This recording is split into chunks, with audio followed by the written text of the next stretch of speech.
does the sale of the Washington Commanders change your view about whether or not the city should support bringing the team back to the RFK site?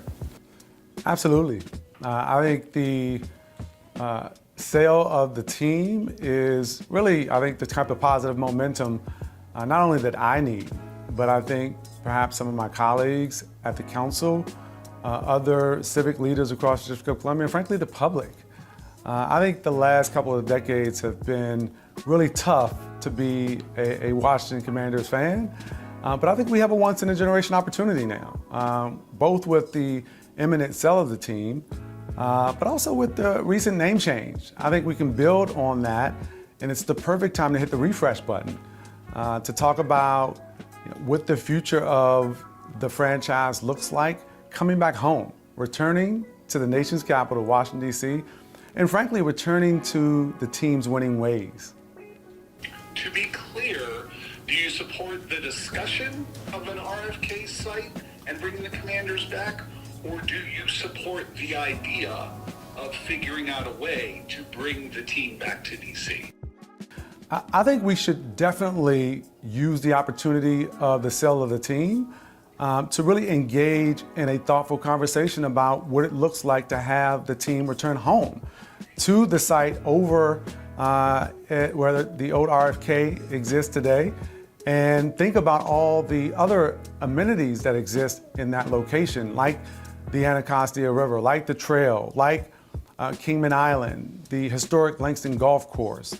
Not thinking about the old RFK as the model, frankly, thinking about a stadium that is world-class and befitting of the nation's capital, that is multi-use, that allows for additional sports and entertainment activity that really helps to anchor, I think, a broader economic development project, frankly, that talks about our need for more housing that is available to residents and families across incomes, right? There's so much you could do and so much potential in that site, but we've got to have a positive conversation with I think the federal government about getting the site transferred to the District of Columbia, where we ultimately can decide what's best for our city and our 700,000 residents.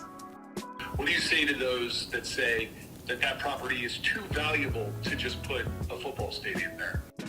Well, I don't think it needs to be just a football stadium there.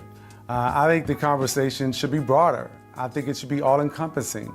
I think as we think about the District of Columbia and our economic resurgence, what we would like to see in a world-class city at that site. And I think it has so much potential to leverage the existing assets like the Anacostia River, like the trail, Kingman Island, and the historic Langston Golf Course with a world-class stadium that has multiple uses. We're not talking about just 8 home games of the Washington Commanders. That certainly should be on the table, and we welcome that back. Hopefully we can host a Super Bowl. But we're talking about perhaps bolstering a future Olympic bid. We're talking about world-class housing that meets the needs of our diverse residents with different incomes and backgrounds. We're talking about retail that is neighborhood serving. We're talking about transportation that gets people in and out of there to job hubs that allow our residents to have full employment and enjoy all the things that could come if we re-envision and reimagine the RFK site. Can we afford not to investigate this idea of bringing a stadium downtown?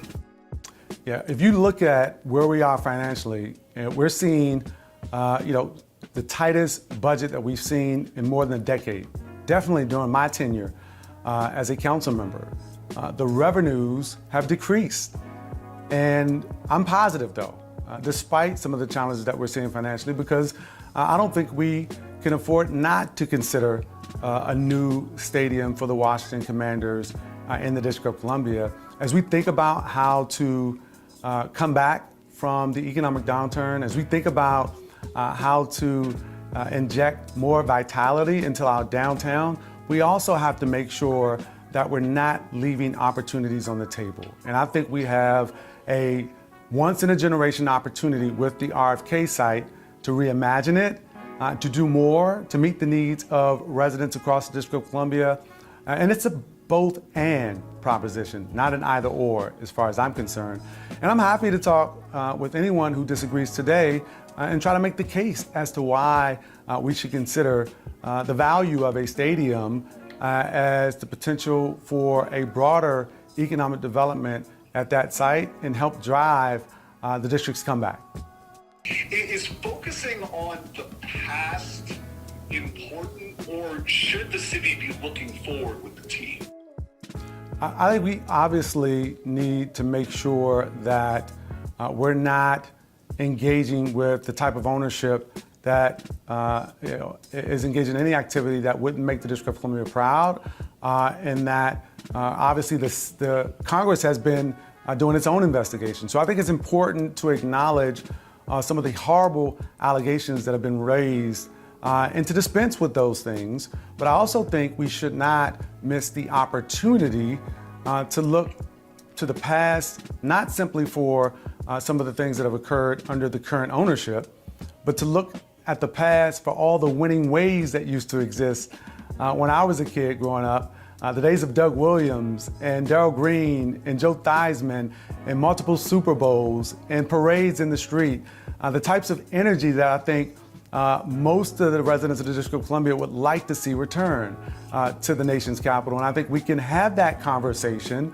about new ownership and use that as the opportunity to hit the refresh button and talk about what the future holds for the Washington Commanders and a new stadium in the District of Columbia and new economic opportunities for the people of the nation's capital. Have you been contacted, without naming names, by any ownership groups to investigate whether or not the city was open for this discussion? I have not been contacted by any ownership groups, but I think as chair of the Council's Committee on Economic Development, I am open to having conversations about what it looks like. I think we should engage in discussions about the future of the Washington Commanders. I know anecdotally conversations that I'm having with people when I'm out and about town, they want our football team back in the District of Columbia. They want to return to the winning ways that we're used to in the nation's capital. And I think that starts with transferring the land to the hands of the District of Columbia and having our local elected officials decide how best to use it. I think it would be a dream come true for so many Washington Commanders fans who've had to deal with the last couple of decades of ownership and having to deal with all the headlines, all the negative stories, all the horrible allegations of abuse. We want to dispense with that. And we think with new ownership, we can dispense of the negative history of the team and get back to the winning ways and a new era of Washington football here in the nation's capital.